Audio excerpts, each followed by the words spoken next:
जब भी कोई व्यक्ति गौतम बुद्ध के संघ में शामिल होता था तो बुद्ध उसे सबसे पहले शांत रहने के लिए कहते थे। ध्यान की अवस्था में जाने से पहले उस भिक्षु को शांत रहना सिखाया जाता था। आज के दौर में हर तरफ सौरी शोर है। इसकी वजह से दिमाग में तनाव पैदा होना लाजमी है। ऐसे में अगर आप हर रोज कुछ देर मौन रहने का अभ्यास करते हैं तो इससे आपके तनाव पैदा होने वाले हार्मोन के लेवल में कमी आती है। इससे आपका दिमाग शांत होता है, गुस्सा नियंत्रित रहता है और तनाव बढ़ाने वाले हार्मोन्स का लेवल घटता है। आज के इस वीडियो में हम जानेंगे कि किन मौकों पर हमें शांत रहना है और किन मौकों पर हमें बोलना है और शांत रहने से हमारे अंदर क्या बदलाव आ सकता है। दोस्तों, संध्या काल का समय था। गुरु अपने सभी शिष्यों को बुलाते हैं और कहते हैं, कल सुबह सब लोग नदी में स्नान करने के बाद तुरंत हमारी कुटिया के सामने उपस्थित हो जाना। सभी इसी से हैरान रह जाते हैं कि हम लोगों ने कुछ गलती की है क्या, लेकिन गुस्से से यह कहते हैं कि हो सकता है कि गुरुजी कल सुबह कुछ अच्छी बात बताने वाले हैं। सब लोग रात को सही समय पर सो जाते हैं और सुबह उठकर सभी लोग नदी में स्नान करने के बाद वापस गुरुजी के सामने उपस्थित हो जाते हैं। गुरु कहते हैं, आज हम तुम सबको चुप रहने के फायदे के बारे में बताऊंगा। गुरु कहते हैं, 10 मौके जहां पर चुप रहने से होता है लाभ और बोलने से नुकसान। गुरु कहते हैं, अगर आप इन 10 मौकों पर शांत हो गए यानी मौन हो गए तो आप जो चाहेंगे वही मिल जाएगा। आपकी जिंदगी में चमत्कारिक बदलाव शुरू हो जाएंगे। जरूरत से ज्यादा बोलना या चुप रहना दोनों ही अच्छी बात नहीं है। जैसे जरूरत से ज्यादा बारिश हो जाना या फिर धूप दोनों ही दिक्कत देती है, उसी तरह अनावश्यक बोलने से भी काफी नुकसान होता है। गुरु कहते हैं कि पहला ऐसा मौका जहां पर व्यक्ति को चुप रहना चाहिए, बिना तथ्य के ना बोले। गुरु ने कहा, अगर आपके पास कोई तथ्य नहीं है तो वहां चुप रहने में ही भलाई है। चुप बैठने से दिमाग में नई कोशिकाओं का निर्माण होता है और इससे ज्ञान की वृद्धि होती है। बोलने में भलाई वही है जहां आपको किसी चीज के बारे में पूरा ज्ञान हो। अगर आप बिना तथ्य के कहीं बोलते हैं या फिर बेवजह बोलते हैं तो आपका वहां मजाक भी बन सकता है। अगर आपके पास पर्याप्त जानकारी नहीं है, ऐसी जगह पर बोलने से आपका मजाक तो बनी रहेगी, साथ ही साथ लोगों का भरोसा भी आपसे उठने लगेगा। इसलिए ऐसी जगह पर शांत रहो जहां तुम्हें पता ना हो कि क्या बोलना है क्या नहीं।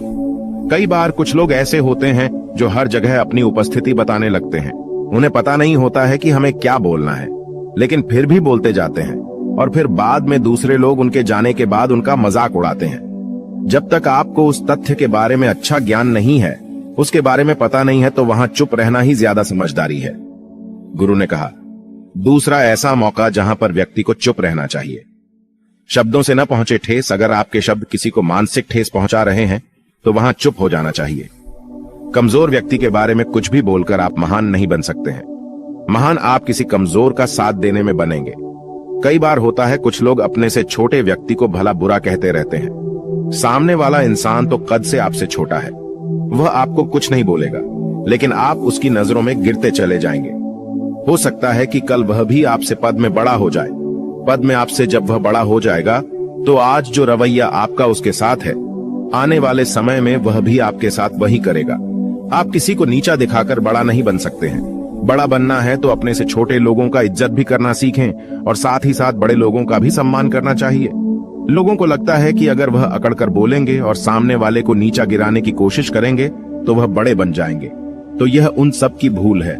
बड़े होने की बजाय आप उनकी नजरों में गिरते चले जाएंगे। गुरु ने आगे कहा, इसलिए शिष्यों, तुम सब जब भी बोलना आदर भाव से बोलना, ताकि तुम्हारी बात लोगों को अच्छी लगे। बोलने में भाई बहन, माता पिता, मित्र इत्यादि संबोधन शब्दों का इस्तेमाल जरूर करना। इससे तुम्हारी मान प्रतिष्ठा तो बढ़ेगी ही, साथ ही साथ लोगों की नजरों में तुम समझदार व्यक्ति बनते जाओगे। गुरु ने आगे कहा, तीसरा मौका जहां पर व्यक्ति को चुप रहने में ही भलाई है। क्रोध या घृणा करने वाले लोग, जब कोई अपना या सगा संबंधी आप पर क्रोध कर रहा हो, आपका अपमान कर रहा हो, तो आपको उस वक्त चुप रहना चाहिए ताकि सामने वाले का गुब्बारा पूरी तरह से फट जाए। आप यदि सही हैं तो उसे कतई माफीनामा गए और चुप रहकर ही सही समय का इंतजार करें। वह खुद आपसे माफी मांग लेगा जब उसे अपनी गलती का एहसास हो जाएगा। गुरु आगे कहते हैं कि अगर आपका कोई सगा संबंधी आप पर क्रोध कर रहा हो और आप उस समय शांत हैं, तो यह आदर सम्मान देने की निशानी होती है। इससे न कोई छोटा होता है और न ही बड़ा। अगर आपको क्रोध आ रहा है तो आप या तो वहां से किसी का अनादर किए बिना चले जाएं या फिर चुप रहें। क्रोध करने से आपके रिश्ते, खराब होंगे। क्रोध करने से हमेशा क्रोध करने वाले व्यक्ति का ही बुरा होता है। गुरु आगे कहते हैं कि एक बार की बात है, एक सांप जंगल से भागते हुए किसी राजा के घर में पहुंच गया। लोगों ने छेड़खानी की तो वह बहुत ही गुस्सा हो गया, जिससे घर में जो तलवार पड़ी हुई थी उसी को लपेटकर कसने लगा और धीरे धीरे उसका पूरा शरीर कट गया। ठीक उसी प्रकार हमारा गुस्सा भी हमारे शरीर को तलवार की भांति काटता रहता है। गुस्सा ध्यान से खत्म होता है प्रतिदिन।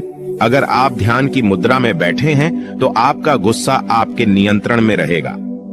गुरु आगे कहते हैं कि यह तरीका है कि आप प्रतिदिन ध्यान का अभ्यास करें। इससे आपके शरीर में जो हार्मोन्स गुस्से को बढ़ावा देते हैं वह सब तुम्हारे नियंत्रण में रहेंगे, जिससे शरीर गुस्से पर आसानी तुम्हारा से काबू पा लेगा। लेकिन एक तरीका यह भी है कि जब भी आपको गुस्सा आए तो आप यह समझने का प्रयास करो कि क्या मेरा गुस्सा जायज है या नहीं। हमें वहां पर बोलना चाहिए कि नहीं। जब आप खुद इस बात का आकलन लगा पाएंगे तो आपको खुद पता चल जाएगा कि हमें गुस्सा करना चाहिए या नहीं। फिर भी आपको गुस्सा आ रहा है तो आप वहां से हटने का प्रयास करें, वहां से दूर चले जाएं। धीरे धीरे समय के साथ आपका दिमाग शांत हो जाएगा। गुरु ने कहा, चौथा ऐसा मौका जहां पर इंसान को बहुत ही समझदारी के साथ काम लेना चाहिए, वहां पर आपको चुप रहना ही चाहिए। जहां पर उस मुद्दे से आपका कोई संबंध ना हो। अगर आपका किसी मुद्दे से कोई संबंध ना हो तो वहां आपका चुप रहना बनता है। बिना किसी वजह अगर आप दूसरे के मुद्दे पर बोलेंगे तो यह आपके लिए अनिष्टकारी होगा। इसमें केवल और केवल आपका ही नुकसान है। जल्द ही आप किसी दो लोगों के बीच हो रहे विवाद में जल्दी अपनी टांग न डालें। अगर सामने वाला आपको बुला रहा है अपना झगड़ा शांत करवाने के लिए तो ही आप वहां पर जाएं। किसी की व्यक्तिगत जिंदगी में दखल अंदाजी नहीं देनी चाहिए जब तक कि वह व्यक्ति आपको नहीं बुलाता है। अपने झगड़े को शांत करवाने के लिए कुछ लोग फालतू में दूसरे के विवाद में कूद पड़ते हैं। इससे उनके मान सम्मान मर्यादा पर लोग उंगली उठाने लगते हैं। गुरु कहते हैं कि 10 मौकों में 5वां ऐसा मौका जहां पर व्यक्ति को बहुत ही समझदारी के साथ चुप रहना चाहिए। आपके शब्दों से किसी मित्र को हानि न पहुंचे। अगर आपके शब्द सामने वाले के परिवार या मित्रों की प्रतिष्ठा के बारे में बुरी झलक दिखा रहे हैं तो आपको चुप रहना चाहिए। किसी के परिवार या फिर मित्र के बारे में बुरा बोलने से केवल आप ही बुरे बनेंगे। जो चीज आसानी से खत्म की जा सकती है उसे अपने शब्दों से बड़ा न करें। बिना चिल्लाए बात करने का प्रयास करते रहना चाहिए। अगर आप बिना चिल्लाए कोई बात नहीं कह सकते तो आपका चुप रहने में ही भलाई है। किसी पर चिल्लाने से आपके व्यवहार के बारे में पता चलता है।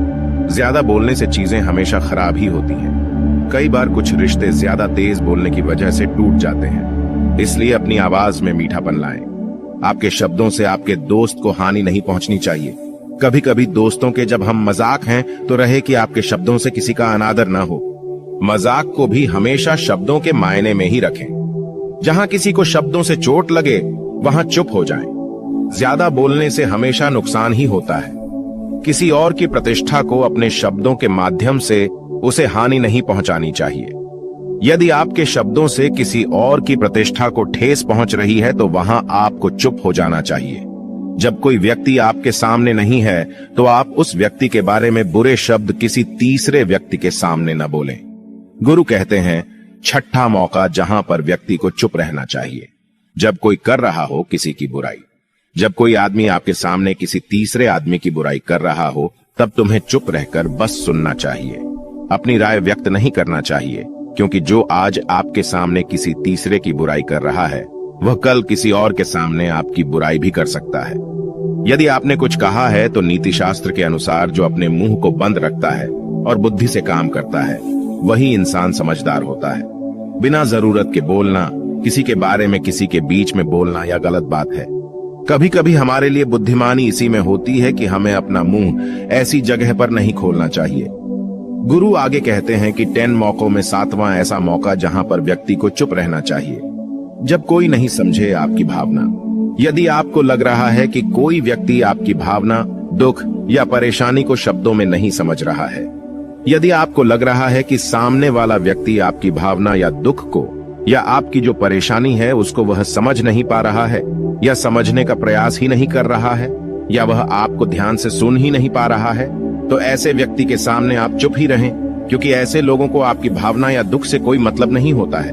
ऐसे लोगों को अपना राज बताकर आप पछताएंगे ही बाद में। इसलिए हर किसी को अपने मन की बात नहीं बतानी चाहिए।